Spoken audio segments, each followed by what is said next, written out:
Students,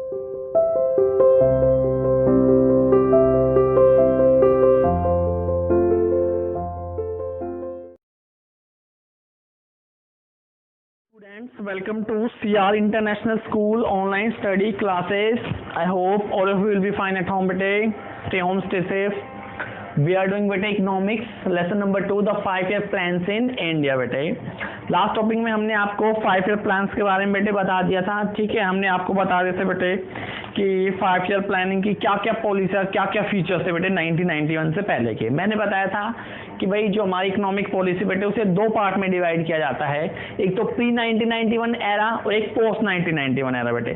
तो pre 1991 के feature हमने कल पढ़ दिए थे बेटे, जिसमें आपका आया था heavy reliance on industrial sector, regulated development of private sector, ठीक है, राइज इन इनकम इन्वेस्टमेंट, ये सारे पॉइंट आपके आए थे बेटे। आज देखिए हम पढ़ेंगे सक्सेस या achievement in the 5-year plan, कि 5-year प्लान में बेटे इंडिया ने क्या सक्सेस या क्या अचीवमेंट की, ठीक है, क्या प्राप्तियां थी, हमने क्या अच्छा काम भी किया। तो पहला पॉइंट देखिए, इंक्रीज इन नेशनल इनकम बेटे। तो अगर आप बुक में देखो बेटे तो बुक में आपको इन्होंने बताया हुआ है कि फर्स्ट से लेके 12th 5-year प्लान तक आपकी जो जीडीपी ग्रोथ रेट थी बेटे वो किस हिसाब से रही। तो जब भी आप कहोगे कि इंक्रीज इन नेशनल इनकम तो आप बताओगे बेटे कि जो जीडीपी ग्रोथ रेट थी, ठीक है, जो जीडीपी रेट थी बेटे वो हर 5-year प्लान में कितनी परसेंटेज रही। आपको पता है अभी तक टोटल कुल 12 5-year प्लान बेटे आ चुके हैं, 12 5-year प्लान आपके बन चुके हैं। 1951 से स्टार्ट हुए थे, 2017 में खत्म हुए बेटे। तो हर 5-year प्लान की आपको जीडीपी ग्रोथ रेट बता देनी बेटे। तो मैं एक बार आज बुक का सहारा आपके लिए लूंगा बेटे, ठीक है। तो देखिए फर्स्ट 5-year प्लान में आपकी जीडीपी ग्रोथ रेट थी बेटे 4.6%, सेकेंड 5-year प्लान में थी 4.1% बेटे, फिर 3.3%, यानी थर्ड 5-year प्लान में आपकी जीडीपी ग्रोथ रेट घट गई बेटे, डाउन चली गई। फोर्थ में 3% थी बेटे और डाउन चली गई। फिफ्थ में 5% जीडीपी ग्रोथ रेट यानी कि अप हुई बेटे, आपकी जीडीपी ग्रोथ रेट अप हो गई, ठीक है। सिक्स्थ में बेटे 5.3, सेवंथ में 5.8, एट्थ में 6.5, काफी अच्छी ग्रोथ रही आपकी। फिर नाइन्थ में थोड़ी घट गई और 10th प्लान में बेटे सबसे अच्छी ग्रोथ रेट रही आपकी 7.6%। 11th 5-year प्लान में 7.5 और 12th 5-year प्लान में 6.8 बेटे। तो इस तरह से जीडीपी ग्रोथ रेट आपकी रही। तो उन्होंने कहा बेटे increase in national income indicates the economic growth बेटे। तो नेशनल इनकम जब आपकी बढ़ती है तो वो इकोनॉमिक ग्रोथ की तरफ इशारा करती है बेटे कि इकोनॉमिक ग्रोथ आपकी किस तरह से हो रही है। तो इन्होंने कुछ ऑब्जर्वेशन आपके लिए बताए हैं। इन्होंने कहा बेटे कि during the period prior to planning, prior यानी पहले बेटे, तो प्लानिंग से पहले हमारी जो ग्रोथ रेट थी बेटे वो काफी लो थी, बहुत कम ग्रोथ रेट थी। इंडिया एक स्टैग्नेंट और बैकवर्ड इकोनॉमी था बेटे, जहां ग्रोथ रेट बहुत लो या नील के हिसाब से थी। देखिए 0.5% थी बेटे। 1951 में आपने प्लानिंग करनी शुरू की थी बेटे, 5-year प्लान शुरुआत की थी। 1951 से पहले आपकी ग्रोथ रेट केवल 0.5% थी बेटे। Indian economy was a stagnant economy at that time. तो उस समय पर भारत एक स्टैग्नेंट नेशन था बेटे। आगे देखिए, increase in national income during the first plan was 4.6%। तो पहले प्लान में हमारी जो नेशनल इनकम थी बेटे वो 4.6% रही थी, ठीक है, अगेंस्ट द टारगेट ऑफ 2.1%। हमने पहले 5-year प्लान में टारगेट बनाया था केवल 2.1% का, कि भाई 2.1% जीडीपी ग्रोथ रेट हमें इंक्रीज करनी है, लेकिन हमारी हुई कितनी 4.6, यानी काफी अच्छी डेवलपमेंट आपने की उस समय पर। आगे उन्होंने बताया बेटा कि between the second and 10th plan बेटे, यानी सेकंड 5-year प्लान से 10th 5-year प्लान तक the target was raise national income by 5%। हमने टारगेट बनाया था बेटे कि हम हर 5-year प्लान में अपनी इनकम को 5% रखेंगे बेटे, 5% रखेंगे। कुछ प्लान में हमने अचीवमेंट की, कुछ में बेहतर अचीवमेंट की और कुछ में हम डाउन भी पड़ गए बेटे, ठीक है। But this target was achieved only between 5th to 10th plan. तो 5th से 10th प्लान के बीच वो टारगेट अचीव हुआ, सेकंड, थर्ड और फोर्थ प्लान में वो टारगेट अचीव नहीं हो पाया। कोई बात नहीं बेटे, थोड़ा बहुत कम रहा। आगे है increase in national income during the 11th plan was 7.5%। तो बेटे 11th 5-year प्लान में नेशनल इनकम 7.5% रही, काफी अच्छी ग्रोथ हमने की, भारत ने काफी अच्छी ग्रोथ दिखाई बेटे 11th 5-year प्लान के दौरान, ठीक है। लेकिन टारगेट 9% था बेटे, 9% टारगेट था, हो पाई 7.5%, कोई नहीं, थोड़ा बहुत तो हो जाता है बेटे। Increase in national income during the 12th plan was 6.8%। 12th plan जो बेटे आपका स्टार्ट हुआ था, ठीक है, 2012 से 2017 तक बेटे, जस्ट अ वाइल अगो, कुछ साल पहले ही बेटे आपका 12th 5-year प्लान फिनिश हुआ है। तो उसमें हमारी जो बेटे ग्रोथ रेट थी वो थी 6.8%। बट हमने टारगेट रखा था 8% का बेटे, 8% जीडीपी ग्रोथ रेट हमें चाहिए थी, लेकिन हो पाई केवल 6.8% बेटे। So in 2018-19 increase in national income is estimated to be 6.9%। 18-19 में हमने टारगेट रखा बेटे 6.9%।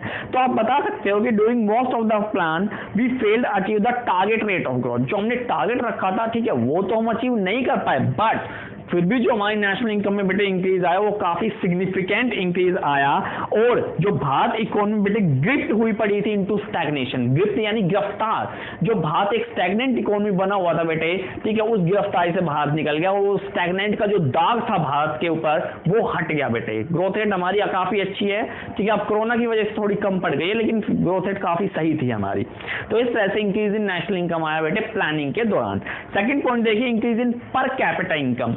तो बेटे हमारी नेशनल इनकम तो बढ़ी ही बढ़ी, साथ ही साथ पर कैपिटा इनकम यानी कि प्रति व्यक्ति आय, प्रति व्यक्ति आय में भी बेटे काफी इंक्रीमेंट आपका आया। तो प्रति व्यक्ति आय भी आपकी काफी इंक्रीज हुई बेटे। कहा हुआ है कि फर्स्ट 5 ईयर प्लान में जो पर कैपिटा इनकम थी वो केवल 2.7% थी बेटे, और 12th 5 ईयर प्लान में ये 5.5% से बढ़ गई बेटे पर कैपिटा इनकम। इंडिपेंडेंस के समय तो पर कैपिटा इनकम लगभग 232 रुपए ही थी बेटे, बहुत कम थी, ठीक है, लेकिन आज के टाइम तो काफी अच्छी आपकी हो चुकी है। तो इन्होंने बताया हुआ है कि भाई ओवर टाइम के अनुसार पर capita income has recorded a very significant rise बेटे। तो काफी अच्छी रेट से पर कैपिटा प्रति व्यक्ति आय हमारी बढ़ी है बेटे। फॉलोइंग ऑब्जर्वेशन नोटेड, देखिए, during the period prior to planning, planning से पहले बेटे the rate of increase in per capita income had only been a notional. Notional मतलब होता है बेटे बहुत कम या निल, नॉशनल बहुत कम, लिख लेना बुक में बेटे कि नॉशनल का मतलब होता है बहुत कम, यानी कि बेटे प्लानिंग से पहले जो हमारी पर कैपिटा इनकम या प्रति व्यक्ति आय थी बेटे वो बहुत नॉशनल थी, बहुत कम थी। आगे देखिए, during the period of planning initially, शुरुआती दौर में the pace of growth was slow. शुरुआती दौर में पर कैपिटा इनकम की जो ग्रोथ रेट थी वो काफी स्लो थी, लेकिन ये बात तो बेटे कम से कम इंक्रीज तो हो रही थी। आप बेशक से बेटे इंक्रीज करो, चाहे धीरे धीरे करो, बट इंक्रीज होना चाहिए। पिछले साल के मुकाबले थोड़ा बहुत आप आगे बढ़ो। इसी तरह मार्क्स में भी हमें हर साल इंक्रीमेंट करना चाहिए, ठीक है, पिछले साल के मुकाबले आपको इंक्रीमेंट करना चाहिए बेटे। तो इन्होंने बताया हुआ है कि भाई थोड़ी बहुत स्लो रही हमारी पर capita income, but at least increase तो हो रही थी, ठीक है। तो बेटे उसके बाद इससे बढ़ना शुरू हो गई। फिर इन्होंने कहा बेटे 11th प्लान रिकॉर्डिंग एक growth rate of 6% per annum. तो 11th प्लान के अंडर जो 2012 में फिनिश्ड हुआ, ठीक है, 2012 में फिनिश हुआ 11th प्लान बेटे, उसमें हमारी पर कैपिटा इनकम 6% से इंक्रीज होगी, जो कि एक काफी बड़ी अचीवमेंट मानी जाती है बेटे इंडियन हिस्ट्री के अंदर। During the 12th plan, estimated growth rate was 5.5% per annum। तो बेटे 12th 5 ईयर प्लान जो 2012-17 के था, इसमें हमने अपनी एनुअल ग्रोथ रेट 5.5% का एस्टिमेशन लगाया। इन 2017-18 and 18-19 the rate of increase in per capita income was 5.7% बेटे, ठीक है। तो 5.7% से आपकी जो पर कैपिटा इनकम थी, प्रति व्यक्ति आय थी, वो 2017-18 में इंक्रीज हुई, जो कि एक काफी अच्छा पॉइंट है भाई। 5% से आपकी इनकम बढ़ रही है हर साल, तो ठीक है, सही बात है, अच्छी बात है बेटे, ठीक है।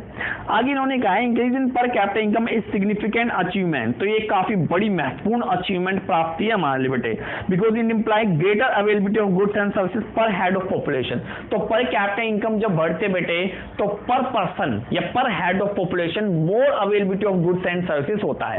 पहले 10,000 आपकी इनकम बेटे, 10,000 में आप लेस कंजप्शन कर सकते हो। अगर 15,000 आपकी इनकम हो जाए तो आप मोर ऑफ द गुड्स को आप कंज्यूम कर सकते हो, हेल्थी न्यूट्रिशन ले सकते हो, अच्छे हेल्थी फूड्स को कंज्यूम कर सकते हो। तो पर कैपिटा इनकम बढ़ने से आपकी हेल्थ पर भी काफी असर पड़ता है बेटे, ठीक है। सो इसलिए पर कैपिटा इनकम में जो राइज आया उसे काफी सिग्निफिकेंट, काफी प्रोमिनेंट माना जाता है बेटे। थर्ड पॉइंट देखिए, थर्ड अचीवमेंट बता रखी है आपको, rise in saving and investment बेटे, ठीक है। ये पॉइंट फीचर में भी आया था भाई कि हमने सेविंग पर जोर दिया, लोगों से कहा भाई कि ज्यादा से ज्यादा सेव करें। हमने इंटरेस्ट रेट बढ़ाया बेटे, इंटरेस्ट रेट बढ़ने से लोग ज्यादा सेव करते हैं क्योंकि ब्याज ज्यादा मिलता है बेटे। सेव ज्यादा करते हैं तो इन्वेस्टमेंट हाई हो जाते हैं बेटे, क्योंकि बैंकों के पास पैसा ज्यादा आता है, बैंकों के पास पैसा आएगा बेटे तो नई नई इंडस्ट्री के लिए ज्यादा, ठीक है, लोन वगैरह प्रोवाइड करा कर देते हैं। तो इसलिए इन्होंने कह रखा है बेटे कि rise in saving as well as investment बेटे ड्यूरिंग द 5 ईयर प्लान।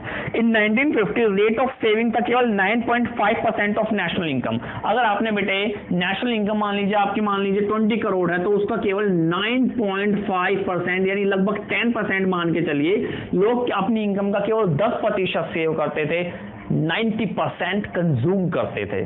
ठीक है, आज के टाइम अगर आप 10% सेव करो, 90% कंज्यूम करो बेटे, तो फ्यूचर का कोई भरोसा नहीं है। अब कोरोना ने बेटे लोगों को एक चीज तो सिखा ही दी कि सेव करके रखिए फ्यूचर के लिए। सेव नहीं करोगे बेटे तो कभी भी इमरजेंसी आ जाएगी और सामने वाले के सामने हाथ आपको फैलाना पड़ जाएगा बेटे। तो उस समय पर देखिए सेविंग कितनी कम थी, लोग अपनी इनकम का केवल 10% सेव करते थे बेटे। ठीक है, it increase to 31.3% by the end of 11th plan. यानी कि बेटे 1951 में तो लोग अपनी इनकम का 10% सेव करते थे और 2011 से 13 के बीच बेटे ये परसेंटेज ऑफ सेविंग बढ़कर 31.3% हो गई। यानी कि बेटे लगभग 3 गुना ज्यादा लोगों ने सेव करना शुरू कर दिया और 2017-18 में भी ये 30.5% ही रही बेटे सेविंग। ठीक है, तो ये परसेंटेज निकाली जाती है कि इनकम का कितना परसेंट आप सेव कर रहे हो। लाइकवाइज इसी तरह बेटे the rate of investment has risen 9.3%। तो बेटे 1951 में जो इन्वेस्टमेंट की रेट थी बेटे वो केवल 9.3% थी। ठीक है, देखिए लोग इनकम तो 10% बचाते थे और इन्वेस्टमेंट केवल 9.3% ही होती थी बेटे। ठीक है, लेकिन ये इन्वेस्टमेंट बढ़कर बेटे 32.3% हो गई। कहां पर? 2011 और 13 में बेटे। देखो उस समय लोग 10% सेव करते थे, 10% रुपया बैंकों के पास जाता था, बैंक 10% में से 9.3% इन्वेस्टमेंट के रूप में लोन दे देता था। अब लोग 31.3% सेव करते हैं बेटे। अब जो इन्वेस्टमेंट की रेट है वो 32.3% होती है बेटे। ठीक है, क्योंकि सेविंग के अलावा और भी बहुत सारी चीजें होती है जहां से रुपया मिलता है बैंकों को और बैंक वहां से बेटे फिर सेविंग के लिए ग्रांट कर देता है। तो we know that the investment and saving are principal driver of economic growth बेटे। तो इकोनॉमिक ग्रोथ की मोर इंपॉर्टेंट चीजें होती है बेटे। लोग जितना ज्यादा सेव करेंगे उतना ज्यादा बैंकों के पैसा आएगा, बैंक उतना ज्यादा इन्वेस्टमेंट ग्रांट करेंगे जिससे कि इकोनॉमिक ग्रोथ हमारी बढ़ जाएगी। आगे देखिए institutional and technical changes in agriculture बेटे। तो इंस्टीट्यूशनल चेंजेस, ठीक है, यानी ऑर्गेनाइजेशनल, इंस्टीट्यूशन का मतलब ऑर्गेनाइजेशन से ही होता है बेटे। तो कुछ ऑर्गेनाइजेशनल चेंजेस आपके आए और साथ ही साथ टेक्निकल चेंजेस यानी एग्रीकल्चर में टेक्निक्स में चेंजेस आए बेटे। पहले हम कन्वेंशनल टाइप की खेती करते थे बेटे, खेतों को हम खुद जोतते थे, लेकिन अब मशीनों का यूज होता है बेटे। ट्रैक्टर आने लग गया, ट्रैक्टर से खेतों को जोता जाता है। तो इसीलिए इन्होंने कहा बेटे कि इंस्टीट्यूशनल और टेक्निकल चेंजेस आने शुरू हुए एग्रीकल्चर के अंदर। So 5 year plan has contributed to the development of agriculture in 2 ways. तो बेटे सबसे पहले तो लैंड रिफॉर्म्स किए गए। ठीक है, भूमि में सुधार बेटे, भूमि रिलेटेड बहुत सारे सुधार किए गए क्योंकि भूमि में बहुत सारी कमियां थी भारत में बेटे। और सेकंड सुधार थे through improvement in technology. Techniques काफी पुरानी परंपरागत टेक्निक्स का यूज हम करते हैं बेटे, तो टेक्निक्स को भी अच्छा करना जरूरी था ताकि आपकी जो बेटे प्रोडक्टिविटी होती है वो इंक्रीज हो जाए। तो लैंड रिफॉर्म्स में देखिए इन्होंने क्या किया, एबोलिशन ऑफ इंटरमीडिएरीज बेटे। आपको पता था जमींदारी सिस्टम लगा हुआ था भारत में, जमींदार सारा पैसा खा जाते थे बेटे, किसानों को देता नहीं था। तो लैंड रिफॉर्म्स के यूज रूप में इन्होंने सबसे पहले जमींदारों को खत्म किया बेटे, इंटरमीडिएरीज को हटाया ताकि जो टिलर्स हैं यानी कि जो किसान है बेटे वो खुद ओनरशिप ले। यानी कि किसानों को हमने ओनर्स घोषित कर दिया, पहले जमींदार ओनर थे, अब किसानों को ओनरशिप घोषित कर दी। सेकेंड है moderation and regulation of rent बेटे। रेंट को हमने रेगुलेट किया क्योंकि जो जमींदार थे वो तो बहुत ज्यादा हाई रेंट वसूल करते थे बेटे किसानों से। ठीक है, अब जिन किसानों के पास खेती नहीं थी बेटे उन्हें खेत दिए जाते थे बहुत कम रेंट पर, बहुत कम किराया उनसे लिया जाता था बेटे। नेक्स्ट है ceiling on land holdings and redistribution of land बेटे। ठीक है, लैंड होल्डिंग पर सीलिंग होता है मैक्सिमम बेटे, कि एक पर्सन को कितनी मैक्सिमम लैंड अलॉट की जाए। ठीक है, खेती के लिए वो उसकी सीलिंग फिक्स कर हमने बेटे कर दी। ठीक है, सीलिंग यानी हाईएस्ट। ठीक है, सीलिंग यानी हाईएस्ट। तो बेटे हमने ये नहीं कि अनइक्वालिटी किया बेटे, असमानता लाई, ये नहीं किया हमने सब लोगों को इक्वल जमीन दी, मैक्सिमम साइज अलॉट कर दिया कि भाई पर पर्सन ज्यादा 5 किलो पर खेती करेगा, इससे ज्यादा नहीं करेगा। यानी वो जो मैक्सिमम साइज सेट करने को कहते हैं सीलिंग बेटे। तो लैंड होल्डिंग्स में हमने सीलिंग सेट कर दी कि एक पर्सन ज्यादा से ज्यादा 2 किले 4 किले या 5 किले पर खेती करेगा, उससे ज्यादा पर नहीं करेगा। तो सब पर्सन के पास इस हिसाब से बेटे इक्वल किले आए और समानता आई बेटे, तो ये होती है सीलिंग ऑन लैंड होल्डिंग्स। और हमने लैंड को रीडिस्ट्रीब्यूट किया बेटे। फिर optimising holding size through consolidation of holding बेटे। कंसोलिडेशन कैसे होता है? मान लो आप एक पर्सन हो बेटे, आपकी जमीन का 1 किला इधर है और दूसरा किला 3 किलोमीटर दूर है। अब सोच के देखिए दोनों जमीन पर खेती करने में कितनी परेशानी आएगी बेटे। पहले यहाँ खेती करोगे, फिर 3 किलोमीटर दूर जाके खेती करोगे। तो हमने क्या किया, कंसोलिडेशन कर दिया बेटे। उस पर्सन को एक ही जगह पर वो टोटल लैंड अलॉट कर दी कि भाई 2 किले आपके पास हैं, एक यहाँ एक वहां, आप यहीं पर ही 2 किले ले लो, वहां जाने की आपकी जरूरत नहीं है, वो किले हमारे नाम कर दो, ये किले हम आपके नाम कर देंगे बेटे। तो उसे एक ही जगह पर टोटल जमीन जब मिल जाती है तो उसे इधर उधर नहीं जाना पड़ता। और बेटे जो लैंड की खेती होती है, एग्रीकल्चर जो होता है बेटे, वो लेस कॉस्ट में, कॉस्ट इफेक्टिव मैनर में हो सकती है। अदरवाइज आपकी ट्रांजेक्शन कॉस्ट आएगी इधर से उधर जाने में, काफी बेटे पैसा लगेगा आपका, ठीक है। और साइज जमीन का जितना छोटा होगा उतना उस पर फिर मशीनें यूज नहीं हो पाती बेटे। हार्वेस्टर हो गए, थ्रेशर हो गए, ट्रैक्टर्स हो गया, वो यूज नहीं हो पाता। तो जब बड़ी साइज मिल जाता है आपको तो उस पे इजीली आप मॉडर्नाइजेशन के जरिए बेटे अच्छी खेती कर सकते हो। तो ये रिफॉर्म भी हमने किया बेटे, ठीक है। हमने जो लैंड थी बेटे उसे कंसोलिडेट कर दिया, एक ही जगह पर उसे जमीन बांट दी। फिर इंप्रूवमेंट इन टेक्नोलॉजी बेटे, हम टेक्नोलॉजी में भी इंप्रूवमेंट लेकर आए। हमने HYV सीड्स यानी हाई यील्डिंग वैरायटी सीड्स होते हैं बेटे, वो हमने लोगों को दिए, जिससे कि बेटे एग्रीकल्चर में प्रोडक्टिविटी काफी इंक्रीज हो गई बेटे, ठीक है। तो इस तरह से हमने काफी इंक्रीज कर दी अपनी प्रोडक्टिविटी को बेटे। 5th पॉइंट और देख लीजिए, growth and diversification of industry बेटे, ठीक है। ये भी हमारी अचीवमेंट थी, growth and diversification of industries बेटे। तो इंडस्ट्रीज में हमने ग्रोथ भी की और डाइवर्सिफिकेशन। डाइवर्सिफिकेशन ऑफ इंडस्ट्री का क्या मतलब बेटे? नई नई इंडस्ट्रियों में इन्वेस्ट करना। डाइवर्सिफिकेशन का मतलब होता है एक इंडस्ट्री को चेंज करके अलग अलग इंडस्ट्रियों में बेटे इन्वेस्ट करना। तो जहां ये इन्होंने बोल रखा है डाइवर्सिफिकेशन ऑफ इंडस्ट्री, वहां आप पेंसिल से लिख लीजिएगा अलग अलग या विभिन्न इंडस्ट्रियों में इन्वेस्ट करना या विभिन्न इंडस्ट्रियों को ओपन करना बेटे। तो ये एक अचीवमेंट हमारी 5 ईयर प्लान की ये भी थी कि हमने बेटे अच्छी ग्रोथ की और साथ ही साथ इंडस्ट्री का डाइवर्सिफिकेशन किया। हैवी इंडस्ट्रीज बेटे, इंजीनियर गुड्स की इंडस्ट्रीज जो हो गई आपकी, ठीक है, इलेक्ट्रिकल गुड्स की इंडस्ट्री हो गई, नई नई इंडस्ट्री को हमने बेटे ओपन किया ड्यूरिंग दीज 5 ईयर प्लान्स। पढ़ देता हूं बेटे मैं आपके लिए, कह रखा है 5 year plan give a big push to basic and capital goods industry बेटे। बेसिक गुड्स जो होते हैं बेटे डेली लाइफ में यूज होते हैं, और जो कैपिटल गुड्स पूंजीगत जो गुड्स होते हैं बेटे, ठीक है, उसमें हमने काफी इन्वेस्ट किया, काफी नई इंडस्ट्रियां हमने बेटे लगाई, ठीक है, जैसे कि iron and steel industries, machinery, chemical fertilisers etcetera, ये सब चीजें बेटे हम लेकर आए। देखिए ड्यूरिंग द प्लानिंग पीरियड के दौरान growth rate of industrial production has around 7% per annum बेटे। तो जो इंडस्ट्रीज की ग्रोथ रेट थी वो 7% के आसपास रही बेटे। 7% इंडस्ट्रीज में आपका ग्रोथ आया, ठीक है। इन द 11th प्लान बेटे, 11वें प्लान के दौरान industrial production growth rate was 7.2% बेटे, ठीक है। तो प्लानिंग पीरियड में हमारी 7% इंडस्ट्रीज ग्रोथ रेट थी बेटे। 11th 5 ईयर प्लान जो था आपका उसमें 7.2% रही बेटे, ठीक है। और जो 2018-19 में थी बेटे, ठीक है, ये 6.9% रही। तो ये 6.9% से बढ़ गई बेटे आपकी ग्रोथ रेट, ठीक है। फिर कंज्यूमर गुड्स इंडस्ट्री, जो कंज्यूमर जिन गुड्स को यूज करते हैं वो कंज्यूमर गुड्स इंडस्ट्री कहलाती है बेटे। They have substantial grown to achieve the level of self sufficiency. हम बेटे आत्मनिर्भर बनने के लिए हमने कंज्यूमर गुड्स भी, अगर हम गुड्स को बेटे दूसरे देशों से मंगाते हैं ना तो इसका काफी नुकसान होता है। दूसरे देश हमारे ऊपर फिर पॉलिटिकल प्रेशर बनाते हैं, क्योंकि हमारी डिपेंडेंसी दूसरे देशों पे बेटे, वो फायदा तो उठाएगा ही बेटे वो, ठीक है। एक अनवांटेड एडवांटेज जो होता है बेटे, एक बेवजह का लाभ जो होता है वो तो उठाएगा ही अगर हम सामने वाले देश पर डिपेंड रहेंगे। तो हमने कंज्यूमर गुड्स इंडस्ट्री को बेटे ग्रो किया ताकि हमारी सेल्फ सफिशिएंसी आए और हमें दूसरे देशों पर निर्भर ना रहना पड़े बेटे। लास्ट है, Indian economy is now ranked as a 7th largest industrial economy in the world. तो 7वीं सबसे बड़ी लार्जेस्ट इंडस्ट्रियल इकोनॉमी भारत बन गया बेटे, ठीक है। 6 बड़े देश जो हैं आपके US, UK, Russia, Japan, Germany, China, ये 6 बड़े देश है। इसके बाद इंडिया का नंबर आता है इंडस्ट्रीज के अंदर बेटे। तो 7वां बड़ा देश बन गया इंडस्ट्रीज के अंदर बेटे। तो आप देखिए इसके केवल 5 पॉइंट रहे हैं बेटे, अभी इसके 4 या 5 पॉइंट बचे हैं बेटे, ये हम नेक्स्ट वीडियो में करेंगे, ठीक है। अभी तक के लिए goodbye, stay home, stay safe.